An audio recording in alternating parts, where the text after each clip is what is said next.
소상공인 기승전결, 기초부터 심화까지 청년, 농어촌에서 성공하는 법 1강을 강의하게 된 정연우입니다. 오늘 저는 1시간 동안 저희 농장의 소개와 제 농장의 창업 배경, 그리고 현재 제가 농업을 창업하고 현재 지금까지 오늘날까지 이르기에 약 5년간의 기간을 잘 정리해서 제 농장의 사례를 여러분들께 알려드리고자 합니다.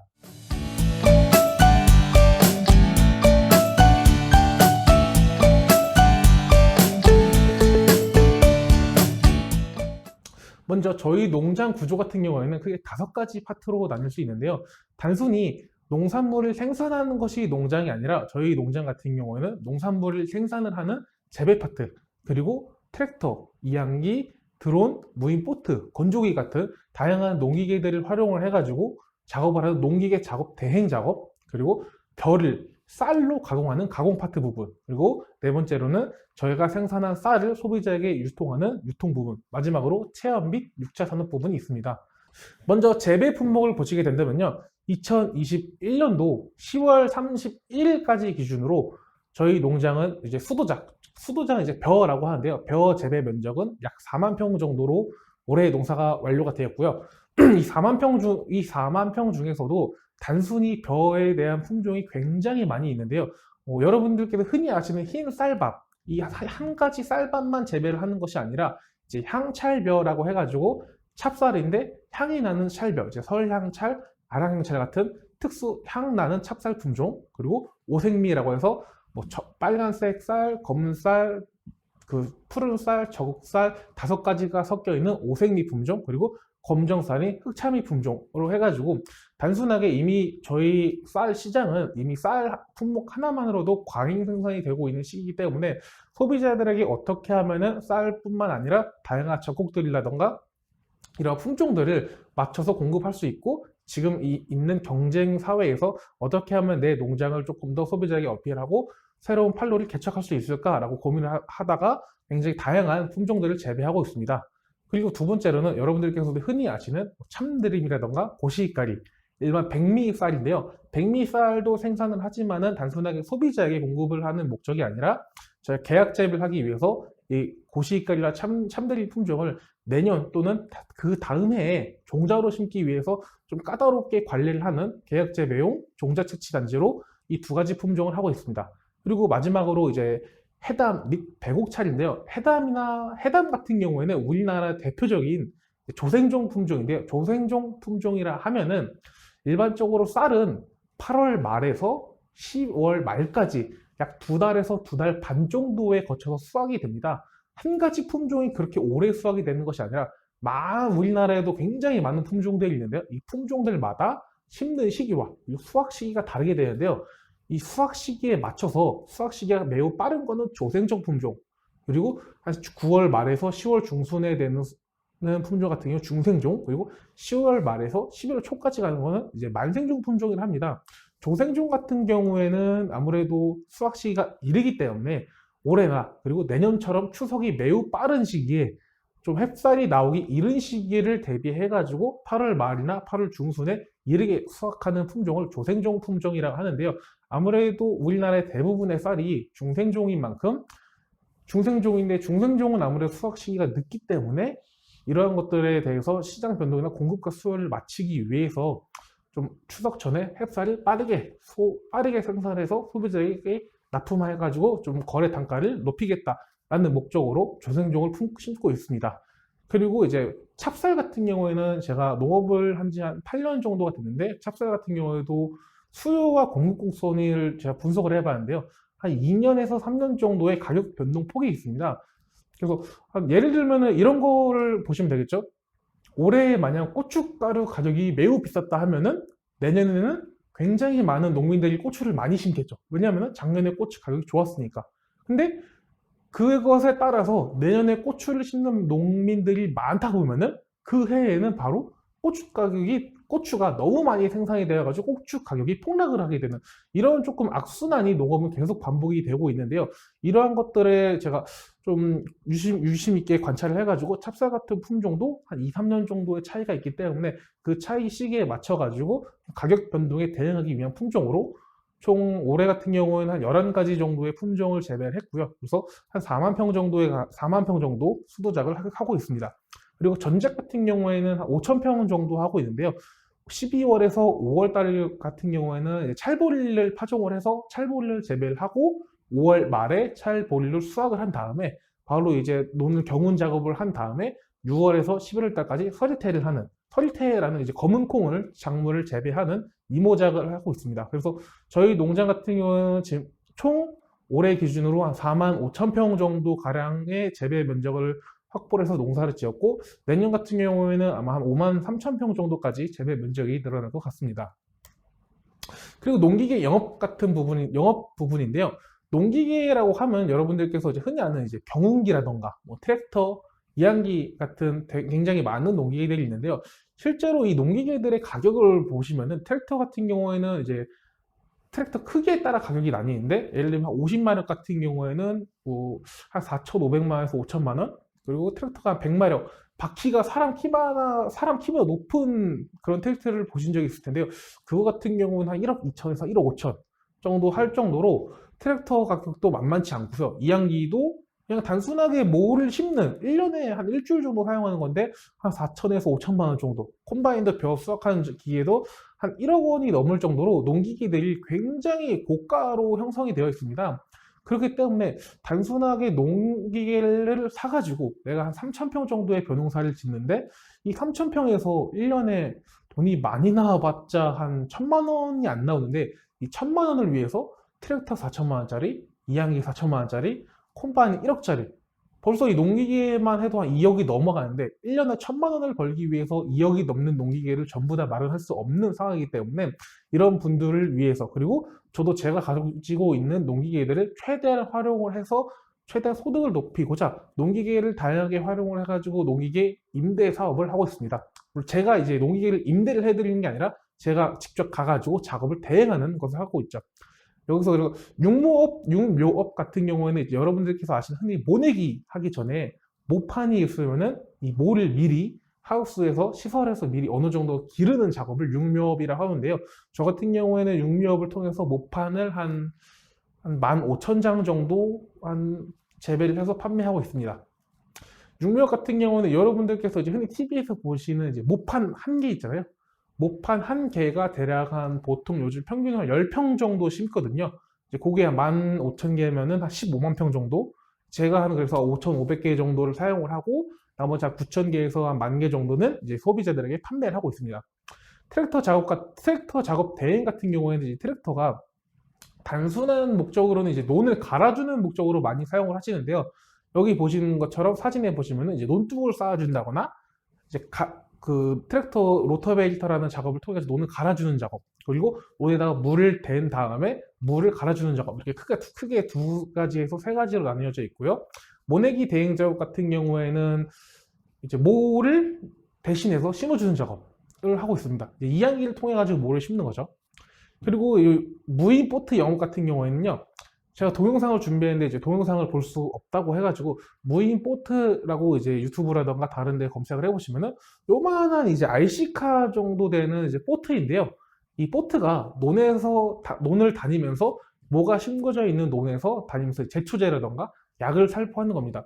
무인 보트 같은 경우에는 흔히 남성분들이 많이 아시는 이제 RC카 조종이랑 똑같을 정도로 굉장히 조작 방법이 편리한데요. 옛날에는 기존에 저희 할아버지 시대까지만 하더라도 직접 어르신들이 물이 흥거나 논에 들어가서 장화 신고 들어가서 손으로 일일이 이렇게 약을 이렇게 껴주시는 그런 여러분들께서 TV라던가 많이 보셨을 텐데요. 저희 시대에는 아무래도 단순하게 그런 작업이 노동력도 많이 필요하고 시간도 많이 소모하기 때문에 이런 무인 보트라던가 드론을 통한 방제 작업을 하고 있습니다.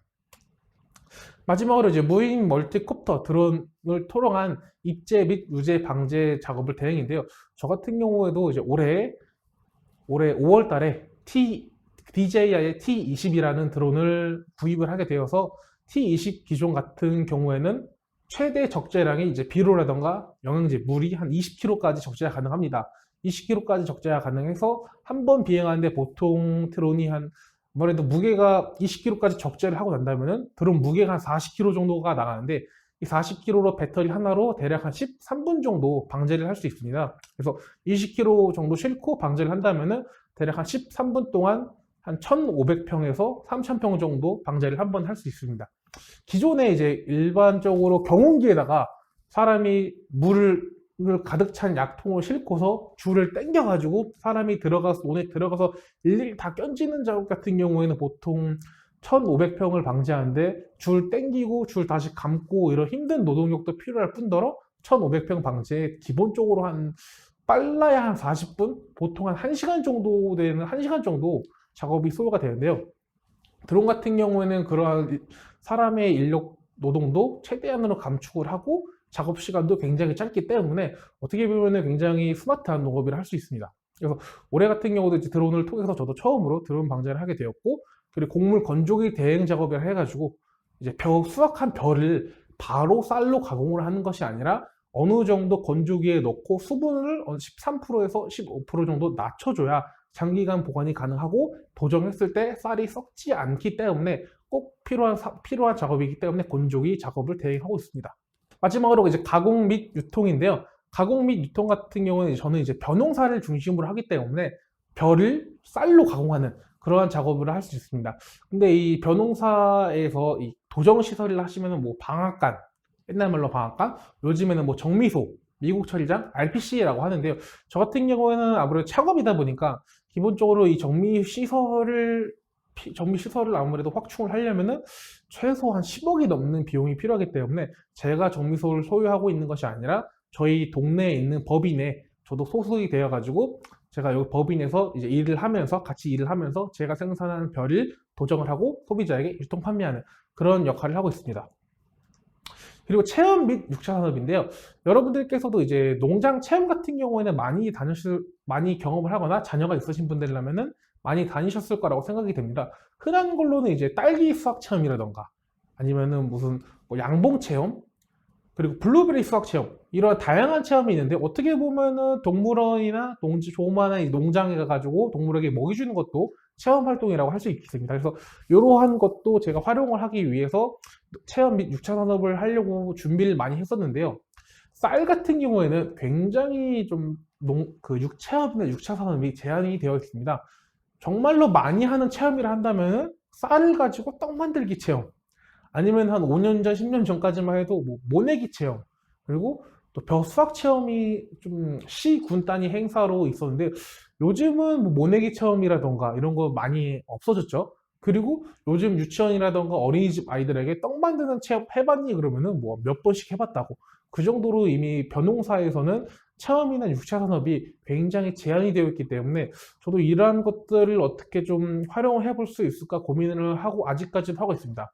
그래서 저희 농장 같은 경우에는 이제 제가 직접적으로 쌀을 활용한 체험이나 6차 산업은 이제 못 하고 있고요. 아직까지는 이제 저희 처갓집 와이프가 저처럼 똑같이 양봉을 하는 이제 양봉 농장입니다. 그래서 벌을 생산하는 이제 농장인데요. 거기서 6차 산업이랑 체험을 활용을 하고 싶어가지고 다양한 꿀을 판매하고 꿀에 관련된 체험을 하고자 허니형 꿀 카페를 창업을 하게 되었습니다. 그래서 저 같은 경우에는 이제 평일이나 농번기를 제외한 경우에는 이제 카페에서 보조를 하고 있는데요. 그래서 이 카페에서 6차 산업이라는 소비자에게 쌀이나 꿀을 판매를 하고 있고 일반 카페 업무도 같이 병행을 하고 있습니다. 그래서 꿀을 활용해 가지고 다양한 디저트 상품을 개발을 해 가지고 소비자에게 납품을 하고 있죠. 이 외에도 저 같은 경우는 아무래도 현재 그 농업 사회가 아니면은 우리나라 20대, 30대 연령층이 굉장히 인구수가 줄어들고 있고 1인 가구의 비중이 많이 높아지고 있기 때문에 어떻게 하면 그리고 이 소비자가 변하는 트렌드에 맞춰가기 위해서 좀 내가 생산하고 있는 상품들을 변경할 수 있을까 고민을 하던 중 일본 편의점에서는 1kg나 2kg짜리 소포장된 제품들을 쉽게 볼 수가 있는데요. 아직까지 우리나라는 그런 제품들이 없는 것 같아서 1kg 통이라던가 리필 용기를 활용한 용기 포장을 활용해서 이제 와디즈 같은 클라우디 펀딩에도 참여를 했었는데요. 제가 그래서 어떻게 하면은 좀 소비자들에게 내 쌀을 많이 홍보를 하고 그 판로를 넓힐 수 있을까 고민을 해서 이런 포장도 많이 해봤었는데 아직까지 우리나라는 1인 가구의 비중은 굉장히 높지만은 우리나라의 정서가 편의점에서 1kg짜리 소포장된 쌀을 구입을 해가지고 밥을 해 먹기보다는 우리나라는 아무래도 이제 배달의 민족답게 좀 배달을 해서 먹는 게 좀 대중적이죠. 저 같아도 제가 혼자서 집에서 밥을 먹는 생각을 하면은 집에서 쌀을 씻어서 밥을 하기보다는 그냥 간편하게 핸드폰 앱을 통해서 배달을 하고 배달을 시켜서 먹기 때문에 조금 우리나라의 정서상 이런 것들은 좀 안 맞는구나라는 것을 깨닫게 되었고, 그래서 이런 소포장을 판매를 하는 것보다는 요즘 돌잔치라던가 결혼 답례품이라던가 행사용으로 많이 활용을 하고 있습니다. 그래서 쌀 같은 경우에는 6차 산업이나 체험 같은 부분에는 아직까지도 발전 가능성이 많이 있고 좀 다양하게 바꿔서 소비자들에게 진출할 가능성이 있기 때문에 아직까지도 고민 중입니다. 여기까지가 이제 저희 농장에 대한 소개였고요. 그렇다면 이제 제가 왜 과연 이제 23살이라는 나이에 농업을 처음을 하게 되었나에 대해서 설명을 해드리도록 하겠습니다. 일단은 기본적으로 귀농귀촌을 많이 하시는 분들에게 농림축산식품부에서 조사를 한 결과 귀농귀촌의 주된 원인은 뭐 자연환경이 좋아서, 아니면 가족이나 친지가 가까워서, 아니면 농업의 비전 및 발전 가능성을 보고 라는 이유가 주된 이유였는데요. 저희 2030 세대의 귀촌귀농의 이유는 뭐 새로운 일자리를 찾기 위해서, 아니면은 뭐 조용한 전원생활을 위해서, 좀 별개로는 2018년도에 개봉한 이제 리틀 포레스트 같은 좀 귀농귀촌에 관한 영화를 따라하고 싶어서 좀 굉장히 다양한 이유로 귀농귀촌이나 농업 창업을 결정하신 분들이 많은데요. 저 같은 경우에는 이런 이유보다는 단순히 돈을 많이 벌고 싶어서 농업을 선택하게 되었습니다. 좀 의아해 하실 텐데요. 저 같은 경우는 이제 제가 중학교 때 스마트폰이 처음 나오게 되어서 제가 고등학교 시절 때에는 SNS도 많이 활발하게 SNS도 많이 참여를 하게 되었고, 그리고 스마트폰 보급률도 굉장히 높았습니다. 그래서 거의 반에서 제가 고등학교 3학년 기준 반에서 스마트폰 없는 애들이 정말 간혹가다가 한두 명? 이 정도였었는데요. 그렇게 저희 고등학교 생활에 스마트폰을 활용해가지고 SNS에 노출되다 보니까 좀 이러한 유명 연예인이라던가 뭐 유명 BJ 아니면 좀 영앤 리치 이런 사람들은 SNS를 통해 가지고 나도 정말 성공하고 싶다, 나도 돈을 많이 벌고 싶다, 아니면은 나도 저런 유명 연예인이나 저렇게 BJ나 저렇게 나도 좀 돈이 많이 벌고 싶고 성공하고 싶고 남들에게 자랑하고 싶다라는 거, 좀 물질 만능주의라고 하죠. 이런 것에 굉장히 많은 영향을 받아서 저도 대학교 진학을 준비하던 중 과연 내가 잘할 수 있는 것은 무엇일까? 내가 정말로 내가 좋아하는 일이 무엇일까? 그리고 어떻게 하면 나는 성공할 수 있을까라고 고민하는 중, 물론 일반 직장인이라던가 아니면 요즘 굉장히 좋은 직업이라고 하는 공무원이라던가 이러한 직업들도 굉장히 좋은 직업이고 굉장히 성공한 직업이죠. 하지만 저기에 있어서 내가 만약에 일반 직장 생활을 해서 야근을 한다면은 뭐 물론 야근 수당이라던가 특근 수당이 나올 수 있고요. 공무원 같은 경우에는 이제 공무원도 똑같이 특근 수당이나 야근 수당 그리고 연금이 나오기 때문에 굉장히 좋은 직업이라고 생각이 되었지만 저 같은 경우는 좀 뭔가 아쉽더라고요. 그래서 어떻게 하면 나는 일반적인 직업이 아니라 내가 조금 더 정말 열심히 노력하면 내가 성공할 수 있을까라고 고민하는 중, 주먹구구식으로 과연 농업은 어떨까? 내가 만약에 콩을 하나 심을 때마다 500원이라 하면은 10개 심으면 5,000원이고 100개 심으면 5만 원이네? 그러면 농업이야말로 내가 노력하는 만큼 돈을 벌 수 있고 성공할 수 있겠구나 라는 좀 주먹구구식의 생각을 하나만 가지고 무작정 농업을 선택을 하게 되었습니다. 이제 여기 보시면은 뭐 롤이라던가 배틀그라운드, 뭐 피파, 서든어택 굉장히 다양한 게임들이 있는데요. 제가 이 게임을 왜 가지고 왔느냐? 이런 게임이라는 단어 하나에는 단순하게 게임보다는 굉장히 많은 게임들이 있죠. 그리고 이 게임 안에는 우리가 할 수 있는 게임 말고도 뭐 게임 개발자, 게임 BJ, 컴퓨터 업체, 앱 개발자 등 게임 안에도 굉장히 많은 직업과 굉장히 많은 뜻을 함축을 하고 있습니다. 제가 이 말씀을 왜 들었냐면은 제가 농업을 선택해서 농업을 하기로 했는데 농업도 제가 알고 보니까 이 농업 안에는 굉장히 많은 직업들과 함축된 의미들이 많더라고요. 예를 들면은 식량작물 한 가지만 봐도 식량작물 안에는 쌀이 있고 보리 있고 감자, 고구마, 뭐 특용작물에는 인삼, 버섯, 축산에는 닭, 돼지, 소, 과수 같은 경우에는 흔히 아는 뭐 포도, 복숭아, 배, 사과, 채소 같은 경우에는 더 많죠. 예를 들면 토마토라던가 파프리카, 오이, 채소, 고추 등 농업이라는 생산 부분에만 해도 수십, 수백 가지 작물들이 존재를 하고, 그리고 농업 안에도 뭐 스마트팜이라든가 IT 기술을 도입하여 농산물 생산하는 기술, 그리고 드론을 통한 드론 방제 작업, 그리고 농업연구원, 그리고 농협 관련 농협 직원이라든가 공무원분들, 이 농업이라는 이 두 글자에도 굉장히 많은 직업들과 굉장히 많은 뜻을 포함을 하고 있더라고요. 그래서 나는 내가 농업을 선택을 해서 농업을 성공하고자 농업을 선택을 했는데, 알고 보니까 이 농업에도 굉장히 많은 길들이 있는 거죠. 그래서 그렇다면은 내가 과연 어떠한 작물을 선택해야 되나, 아니면은 작물 재배업이 아니라 농업 관련 사업을 해야 되나 라고 좀 고민을 했었는데요. 좀 농업도 제가 좀 깊게 좀 생각을 해보니까 농업하고 이 게임이라는 것에는 좀 공통점이 있더라고요. 어떠한 공통점이 있냐면은 바로 경험과 기술입니다. 예를 들면은 우리 롤에서는 굉장히 유명한 뭐 페이커라는 분이 있죠. 이 페이커라는 분은 이제 롤 특정 한 분야에 대해서 굉장히 세계 랭킹 1라는 엄청나게 대단하신 분인데, 이분이랑 그리고 제가 취미로 롤을 하는 거랑은 많이 다르죠. 그리고 저 같은 경우는 게임을 뭐 취미로 한다면은 뭐 롤도 조금 하고, 뭐 배틀그라운드 조금 하고, 뭐 피파나 서든어택이나 아니면 핸드폰 게임, 앱 게임도 조금 하는 이런 것들을 제가 비교를 할 수 있겠는데요. 한 분야에 특정적으로 노력을 하고 경험을 하고 기술을 쌓게 되면 그 분야의 최고가 되는 거고, 저처럼 그냥 취미로 조금 하다 보면은 좀 다양하게 알 수 있는 거죠. 예를 들면은 시골에서 귀농귀촌을 해가지고 텃밭에다가 뭐 고추도 조금 심고, 상추도 조금 심고, 고구마도 조금 심고, 그리고 저기 논 한 1,500평에 논에다가 벼도 조금 심고, 이렇게 하면은 그냥 자급자족의 흔히 일반적인 농업 생활이 있고, 그리고 전문적으로 특정하게 벼농사 전문적으로 한 10만 평, 15만 평, 그리고 고추 같은 경우는 한 10,000개, 20,000개, 배추도 한 10,000평, 20,000평, 이렇게 세 가지 작물에 특정적으로 치우쳐서 하는 농업이 두 가지가 나뉘고 있습니다. 저 같은 경우에도 이제 제가 만약에 자급자족으로 한다면은, 흔하게 귀농귀촌에서 한다면은 몇 가지 작물을 여러 가지 하겠지만, 저 같은 경우에는 농업을 직업으로 하고 내 전문성을 가지고 최대한 농장의 재배 면적을 확대를 해서 하는 쪽에 속하기 때문에, 아무래도 농업을 한다면은 경험과 기술을 중요시하기 때문에 저 같은 경우는 이제 단순하게 농업 관련 직업이 아니라 농업 작물 재배업을 선택을 하게 되었습니다. 아무래도 이런 쪽이 발전 가능성이라던가 성장 가능성이 높기 때문이죠. 그런데 일단은 그 많은 농업의 길에서 작물 재배업을 선택을 했는데요.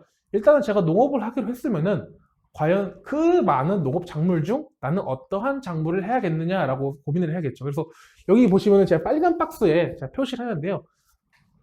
벼 같은 경우에는 이제 제가 흔히 간단하게 설명해 드리자면은, 이제 벼 같은 경우에는 전국 평균으로 평당 소득량입니다. 벼 같은 경우에는 한 평을 농사를 지으면은 1,410원을 벌고요. 노지 고추, 밭에서 하는 고추 같은 경우에는 평당 13,120원. 그리고 하우스에서 재배하는 딸기 같은 경우는 평당 34,400원. 그리고 파프리카 같은 경우는 42,880원. 전국 평균입니다. 그래서 당연히 저도 이제 평당 1,410원의 벼보다는 당연히 하우스에서 한 평당 42,000원을 벌 수 있는 파프리카를 선택을 하는 게, 내가 일단 농지도 없고 뭐 경험도 없고 기술도 없는 상황에서 당연히 내가 재배 면적당 단위 생산량이 높은 작물을 선택을 해야겠구나. 그래서 저는 딸기나 파프리카를 하고 싶었는데요. 일단은 농업 창업뿐만 아니라 어떠한 창업을 하든 간에 제일 중요한 게 이제 돈이죠. 그래서 저 같은 경우에는 제가 20살부터 23살까지 알바라던가 이곳저곳 일을 하면서 제가 창업 자금을 확보한 게 1,350만 원. 그리고 대출을 이제 농협조합원 영농자금 대출로 500만 원을 받았고, 후계 농업 경영이 대출을 해서 이제 2억 원을 대출을 받았습니다. 이제 3년 거치 7년 상한에 이제 2%인데요. 어떻게 보면 농업의 가장 큰 장점인데요. 제가 소상공인 공단에서 제가 찾아보니까 굉장히 많은 지원 사업들이 있지만 연 1%에서 2%까지 최대 많은 2천만 원 정도? 2천만 원짜리 사업이 굉장히 많이 있더라고요. 근데 농업 같은 경우에는 아무래도 좀 이러한 지원이 좀 많이 있는 것 같습니다. 그래서 저 같은 경우에는 후계 농업 경영이 대출로 해가지고 3년 거치 7년 상한 총 10년 동안 2억을 빌려가지고 이제 2억을 갚아나가는 식으로 제가 활용할 수 있는 초기 23살의 자금을 2억 1,850만 원을 확보를 해가지고 농업 작업을 하려고 했는데, 여기 보시다시피 시설이라면 이제 하우스죠. 하우스가 근데 공중에 떠 있는 게 아니라 땅에 있는 거죠. 그래서 이 땅을 구입을 해야 되고 하우스를 짓고 거기다 작물을 생산을 하는데, 시설 같은 경우에는 기본적으로 초기 투자 비용이 땅 구입까지 포함을 해가지고 이때 당시까지만 해도 저희 평택시 같은 경우는 최소한 4억 시설 비용만요. 그래서 이 4억에다가 농업 특성상 작물이 생산되기까지의 제 생활비라던가 작물을 재배하는데 필요한 농자재 같은 경우도 필요한 상황에서, 아무래도 좀 저 같은 경우는 제가 가지고 있는 2억 1,850만 원에 대해서는 굉장히 많은 제한이 있더라고요. 물론 저는 처음에는 동물이 좋아서 동물을 기르는 축사나 돼지나 소를 키우고 싶었는데, 요 같은 경우는 최소 10억 넘게 필요하기 때문에 좀 어나더 레벨이었고, 그래서 시설 채소 같은 경우에도 시작을 하려면 최소한 4억에서 5억 정도의 돈이 필요하기 때문에 제가 가지고 있는 자본으로는 굉장히 많은 한계가 있었습니다. 그래서 저는 어떻게 하면 내가 시설이 아니라 다른 농작물을 할 수 있을까? 그리고 단순히 농산물을 생산을 하는 것이 아니라 내가 생산한 농산물을 소비자에게 판매를 해야 되는데, 뭐 어떤 애는 양파가 너무 가격이 안 좋아서 양파를 갈아엎었고, 뭐 작년에는 감자 가격이 너무 안 좋았고, 그래서 작물 선택을 하는 데 있어서 내가 만약에 올해 감자를 심었는데 감자 가격이 안 좋으면 어떻게 하지? 내가 만약에 올해 고추를 심었는데 올해 고춧가루 가격이 안 좋으면 어떻게 하지? 좀 이런 위험 부담감도 있었고, 왜냐하면 23살에 처음 창업을 하는 것이고 2억이라는 대출을 받았기 때문에 정말 제 돈이면은 그냥 무서움 없이 했겠지만은, 제가 만약 감자 심어서 올해 가격이 폭락해서 망했다면은 저에게는 엄청나게 큰 손해잖아요. 그렇기 때문에 좀 안정성 있는 작물을 찾기 위해서 노력한 결과 저는 이런 사진을 봤습니다. 이제 농협에서 벼를 수매를 하는 건데요. 일반적으로 벼 같은 경우에는 정부에서 관리를 해주기 때문에, 우리나라의 주식이 쌀이기 때문에 정부에서 관리를 하고 가격을 어느 정도 항상 조절을 하고 수요와 공급을 맞추고 있습니다. 그렇기 때문에 나라에서 정부에서 직접적으로 관리를 해주기 때문에 좀 단위 면적당 소득량도 1,410원으로 좀 적은 편이죠. 유리한 작물이기 때문에 그렇다면 내가 좀 안정적인 작물을 하고, 그리고 제가 평택에서 논을 계속해서 구입을 해가지고 나갈 수 있는 것은 정말로 불가능한 일이기 때문에 청년이 어떻게 논을 매년 산다는 것은 불가능하고, 정부의 논이나 다른 사람의 임차를 받아가지고 제 논이 아닌 다른 분들의 논을 활용을 해가지고 임차를 통한 논의 면적을 늘려야겠다라고 생각을 해서 벼농사를 선택하게 되었습니다. 여기가 공공비축 제도라는 것을 정부에서 일괄적으로 벼를 수매를 해가지고 보관을 하고 가격을 조절하는 제도를 말합니다. 그래서 저 같은 경우는 2017년 1월 달에 창업을 하게 되었는데요. 일단 2억 1,800만 원의 돈 중에서 1억 8천만 원 정도는 1,000평의 땅을 구입을 하는데 사용을 했고요. 그리고 5년 된 중고 트랙과 그리고 5년 된 중고 화물차를 구입을 각각 1,000만 원하고 1,000만 원과 1,500만 원을 구입을 해서 한 2억 500만 원 정도로 창업을 시작하게 되었습니다. 그래서 제가 1억 8천만 원으로 1,000평의 논을 확보를 했고요. 그리고 아버지께서 가지고 계시는, 이제 저희 할아버지께서 가지고 계시고 아버지께서 가지고 계신 2,400평 논을 임차를 받았고, 개인 임차 2,200평, 그리고 농어촌공사 임차 2,000평, 그리고 개인 임차 6,000평, 총 2017년도 4월 달에 24살에 13,600평으로 창업을 하게 되었습니다. 근데 여기서 제가 강의를 많이 다녀본 결과, 일반 농업인 강의를 제가 주로 했었는데요. 굉장히 많은 분들께서 말도 안 되는 얘기라고 말씀을 하십니다. 그리고 여러분들께서도 내가 그냥 당장 내일 귀농귀촌을 한다면 나도 10,000평 논 얻을 수 있겠지? 하여튼 사실상 이건 굉장히 불가능한 일에 가깝고, 제가 13,600평을 처음에 확보를 했다고 하면은 그게 어떻게 가능하냐? 뭐 부모님이라던가 그 주변에서 도와주는 사람이 있지 않는 한 사실상 불가능한 일이다 라고 많이 말씀을 하세요. 그에 대한 해답은 여기 있습니다. 이 47인데요. 이 13,600평의 47은 무엇이냐면은, 평수는 13,600평이지만은 논의 개수는 47개예요. 여기가 아까 제가 말씀드렸던 2,000평 개인 임차인데요. 평수는 2,000평이지만 논은 하나, 둘, 셋, 넷, 다섯, 여섯, 일곱, 여덟, 9개. 그리고 요거 같은 경우는 이제 농어촌공사에서 2,000평 개인 임차를 해준 건데요. 이것도 보시면은 1개, 2개, 3개, 4개, 5개, 6개, 7개, 8개. 그리고 마지막으로 6,000평 개인 임차인데 이 6,000평 같은 경우에는 논이 28개로 나뉘어져 있더라고요. 그래서 저는 이런 것들 좀 어떻게 보면은 농사짓기 굉장히 어렵고 불편한 논들을 임차를 받은 거죠. 좀 이게 많이 힘든 일인가? 좀 어려운 일인가? 라고 생각을 하실 수 있겠는데요. 제가 예를 들어 설명해 드리자면 배달을 하시건 아니면 뭐 신문을 돌린다던가 전단지를 돌린다던가 배달을 한다던가 이런 알바를 보시면 되겠습니다. 여러분들께서 배달을 해야 되는데 아파트라던가 뭐 대형 빌라, 대형 건물에서 여기 왼쪽에 보이시는 사진처럼 사서함이 앞에 쭉 진열되어 있는데요. 제가 100개의 전단지를 배달을 해야 되는데 아파트 같은 경우에 사서함에다가 하나씩 다 넣으면 되죠. 근데 이 오른쪽 사진 같은 경우는 이제 개인 뭐 빌라라던가 가정주택이라던가 언덕이 있는 이러한 지역인데요. 단순하게 어차피 똑같이 100개의 전단지를 돌리는 비용 알바비는 똑같아요. 그런데 한쪽은 그냥 가만히 100개를 사서함에 넣으면 되는 거고 다른 한쪽은 제가 일일이 다 건물마다 돌아다니면서 다 발품을 팔면서 일을 해야 되는데 여러분들이라면 과연 어떠한 것을 선택을 하시겠습니까? 당연히 저 같아도 왼쪽에 있는 사서함에다가 넣는 게 시간이라던가 공간이라던가 이런 시간 소요를 줄일 수 있기 때문에 왼쪽을 선호를 하실 텐데요. 농업도 마찬가지입니다. 실제로 이게 여기 같은 경우는 저희 동네에 제 위성 사진을 가져온 건데요.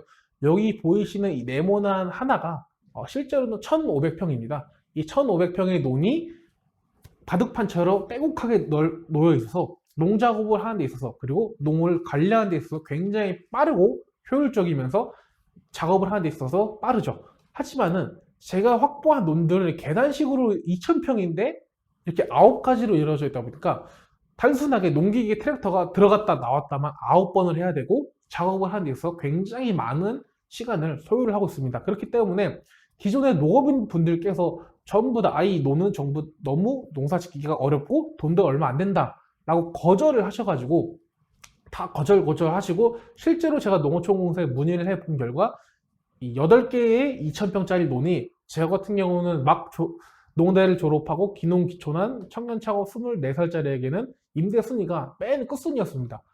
근데 제 앞에 계시던 뭐 경력이 20년, 30년 오래된 분들이 이 논 너무 힘들다. 관리하기 힘들다. 다 거절하시고 그렇다면 너가 한번 해볼래? 라는 것을 계기로 좀 정말 농사 짓기 어렵고 힘든 논들을 제가 확보를 해서 농사를 짓게 되었습니다. 그래서 좀 말도 안 되게 힘든 논들이기 때문에 저희 부모님이라던가 저희 주변에서 다 만류를 하시죠. 그거 너무 힘들고 관리하기 어렵고 농사 짓기 힘들다. 10년, 20년 된 베테랑 농부들도 힘들어하는 것을 너가 어떻게 할 수 있겠냐라고 굉장히 많은 말씀을 해주셔서 근데 저 같은 경우에는 일단은 청년놈들이 귀농귀촌이나 청년 창업들이 굉장히 많은 어려움이 경영 자금 확보도 있지만은 농지 확보 문제가 굉장히 어렵습니다. 왜냐면은 이미 기존의 농업을 하고 계신 분들이 최대 많은 농지를 꽉 잡고 있기 때문에 농지는 부동산으로서 한정이 되어 있잖아요. 그래서 저희가 이 한정된 자원을 가지고 싸워야 되는 입장인데 그 과정에서 좀 일반 저희 청년이라던가 기농기촌 창업농들이 하는 데 있어서는 굉장히 많은 어려움이나 불편한 점들이 있겠죠. 그래서 이런 것들을 그렇다면은 내가 농업을 시작을 했으면은 단순하게 그냥 하는 것이 아니라 내가 이제 막 튜토리얼 끝낸 입장에서 좀 보스를 때려잡는 느낌으로 내가 과연 이렇게 어려운 논을 올해 성공적으로 한다면은 내가 앞으로 내 농장을 재배 면적 확보하는 데 있어서 어떠한 어려움들이 있을까? 내가 이렇게 어려운 걸 한번 하고 나면은 내가 그런 것도 했는데 이런 걸 못하겠어 라는 좀 깨달음을 얻고 싶어가지고 좀 과하게 욕심을 부려서 하게 되었습니다. 그래서 여기 보시면은 이제 전국 평균인데요. 전국 평균적으로 3,000평의 벼농사를 지으면은 약 423만 원의 소득을 올린다고 합니다. 파프리카 같은 경우는 뭐 다른 밭작물 같은 경우는 굉장히 많겠지만은 벼농사 같은 경우는 좀 3,000평 농사 지어봤자 한 400만 원 돈 되는 거죠. 그래서 제가 이 13,600평에다가 이걸 대입을 해보니까요.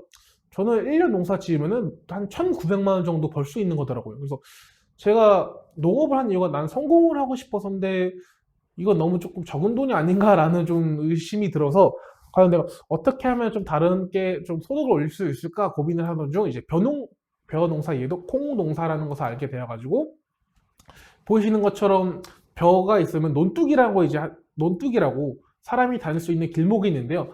아무래도 제가 계단식 논들이 많기 때문에 이런 논둑들이 굉장히 넓은 것을 활용을 해가지고 콩농사를 재배를 했습니다. 그래서 일반 바둑판처럼 된 논들은 논둑이 사람 한 명 겨우 다닐 정도로 좁은데, 이렇게 논둑이 넓은 계단식 논둑 같은 경우는 아무래도 콩을 더 많이 심을 수 있겠죠. 그래서 이러한 이점을 최대한 활용해서 콩을 많이 심었습니다. 콩을 이렇게 재배한 결과 이 화물차에다가 제가 세어보니까 28번 정도 이렇게 가득 실어서 나르더라고요. 그래서 콩을 이렇게 하우스에다 다 펼쳐놓고 보니까 굉장히 많아서 콩을 어떻게 많은 양을 수확을 해왔고, 제가 1년치를 활용을 해서 보니까 2017년 제가 24살 당시에 총 소득이 벼가 한 4,860만원, 그리고 서리태가 3천만원, 농기계나 기타 영업이 한 2,430만원 해서 총 1년차 때 소득이 한 1억 290만원 정도의 소득을 올렸고요. 그리고 생산 원가는 무엇이냐면, 제가 벼농사를 하는데 이 벼농사랑 농업을 하는데 재배를 하고 들어간 원자재라고 생각을 하시면 되겠습니다. 그래서 제가 소득에서 1억 290만원에서 생산원가 3,630만원을 제외하고 나온 순소득이 한 6,660만원 정도 되더라고요. 근데 어떻게 보면 24살에 첫 농사 치고는 굉장히 큰 돈이죠. 근데 물론 제가 앞서 말씀드렸다시피 정말로 많은 노력을 했어요. 정말로 콩을 심었는데 콩이 안 나와가지고 한 번 심을 거 두 번, 세 번 심기도 했고, 정말 논둑이 이렇게 높다 보니까 물장아 심고 막 물면서 풀력도 주고 좀 굉장히 많은 노력들을 했었는데요. 6,600만 원을 돈을 제가 순진하게 다 벌었으면은 그냥 괜찮겠지라고 생각했을 텐데요.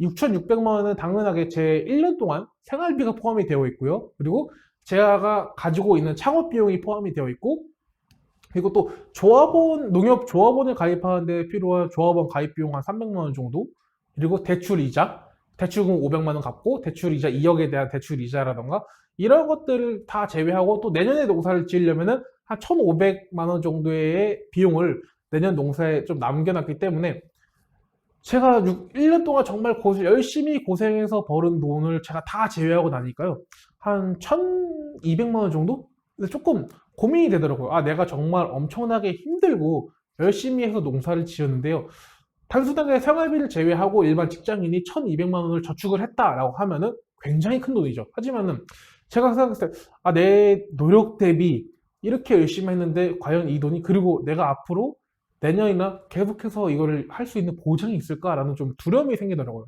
근데 이제 그래서 제가 2018년도 농업을 할까 말까 고민을 하고 있었는데요, 좀 신기한 일들이 벌어졌습니다. 그래서 저는 정말로 죽기 살기로 열심히 농업을 했던 건데, 첫 해니까 저희 주변에서 지역사회에서 정말 제 열심히 노력을 한다, 내가 일반 다른 한 40대 50대 분들에게 맡겼을 때는 좀 농지가 좀 관리가 제대로 안 되고 단순하게 그냥 농사만 짓고 말하는데, 얘는 논둑에다 콩도 심고 논도 열심히 관리를 하고 정말 열심히 하는, 하루도 안 쉬고, 이러한 인식들이 저희 지역사회에서 좀 각인이 되면서, 그리고 청년 농업인이라는 제도가 2018년도에 생기면서, 청년 농업인이라는 제도가 생겨서 매달 100만 원씩 지원을 해주고, 그리고 이양기 보조사업이라든가 다양한 보조사업들이 많이 생기게 되어서 제가 여기 참여를 하게 되어서 2018년도에는 24,000평, 2019년도에는 30,000평, 그리고 작년에는 한 38,500평, 올해는 한 45,000평, 내년에는 한 53,000평까지 농지가 늘어나게 되었어요. 그래서